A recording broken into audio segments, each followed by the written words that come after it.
All right, welcome to The Explainer. Today, we're going to dig into a bank that's tackling a massive problem with a really unique approach. We are going inside BTPN Syariah.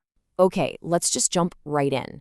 Picture this. You've got a fantastic idea for a business. You've got the skills, you've got the drive, maybe you want to sell food or make crafts.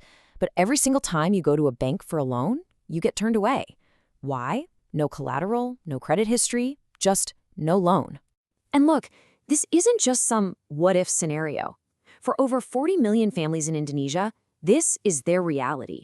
We're talking about millions of hardworking people who are ready to build something, but they're labeled unbankable by the financial system. They're completely locked out, unable to grab those opportunities that could pull their families out of poverty. And this isn't just a problem for one family here or there. It's a national issue. See this number? 0.379. That's Indonesia's Gini ratio. It's basically a scorecard for income inequality.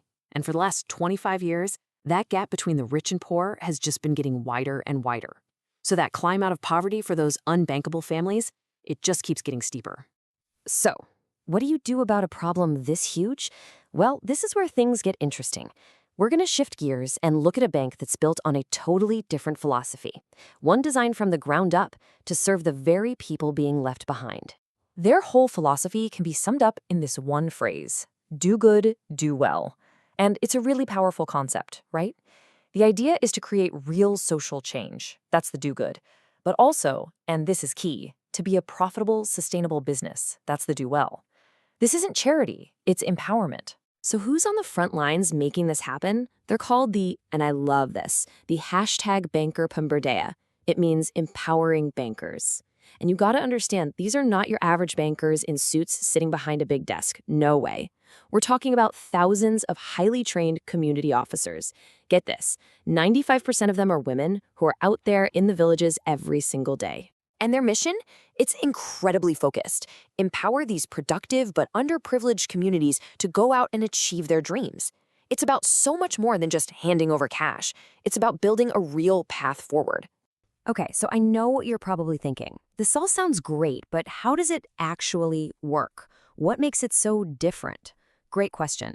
Let's break down exactly how they make this mission a reality. The whole thing is built on what they call the 4 pillars of empowerment. It's a mix of things: a special financial package, a lot of group training, a totally different way of thinking about trust, and of course, a dedicated officer to guide them through it all. You see, it's a system built for support, not just for lending money. So pillar number 1 is the financial package itself, but it's way more than just a loan. Think of it as a whole toolkit. It comes with a safety net, like life insurance for the customer and their spouse. It helps them save with no-fee accounts so their money actually grows, and it's a launch pad. After a few successful loan cycles, they can get money to improve their home or even help pay for their kids' education. Now this next part, this is the real heart of the whole model. They have these community meetings every 2 weeks, and yeah, sure, that's where they make their loan payments. But that's not the main event. These meetings are where the magic happens. It's where they learn new skills, where they share what's working and what's not, and where they build this incredible support network with each other. And here is the absolute game changer. A typical bank, they want to see your assets, your collateral, your credit score.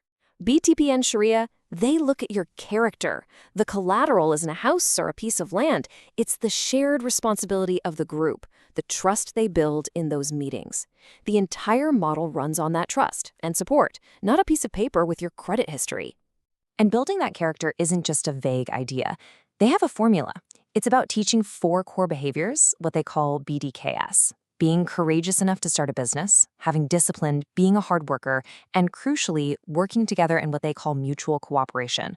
So those empowering bankers, they're not just loan officers, they're mentors. They're coaching these principles to build a real foundation for success. Okay, so the model sounds good on paper, but does it actually work? I mean, what's the real measurable impact on people? This right here is where the story gets incredibly powerful. The numbers don't lie. Check this out. Within just 5 years of joining, 12% of the bank's poorest customers, we're talking people starting from the absolute lowest rung of the welfare ladder, they graduate completely out of that lowest group. This isn't just a small step up. It's a real, tangible pathway out of poverty. And you can see the impact right at the family dinner table. This chart is fascinating. It shows that the longer a family works with the bank, the better they eat. You can see the consumption of nutritious food like meat, bread, and even bananas goes way up. So this isn't just some abstract economic data point.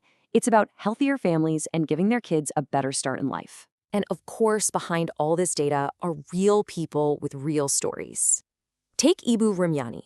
One of the student mentors in the program helped her with something so simple, creating a price list. And that one little thing completely transformed her small business.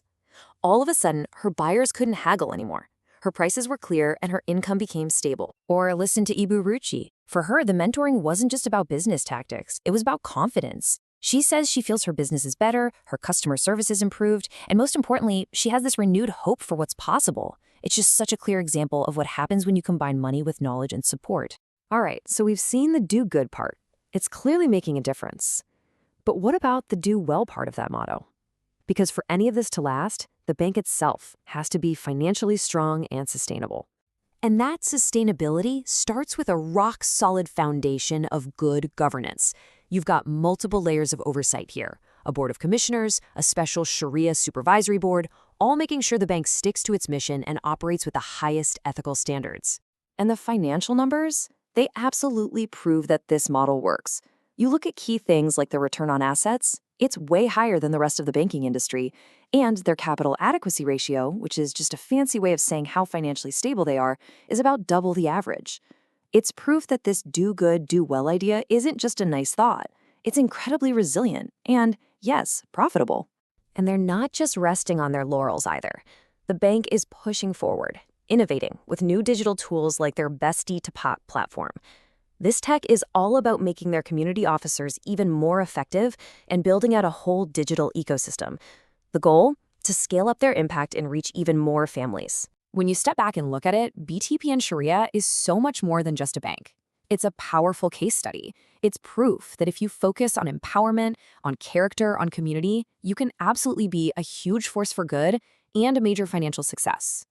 Which really leaves us with a pretty big question to think about. Could this kind of purpose-driven banking be the key to reshaping an entire economy right from the grassroots up?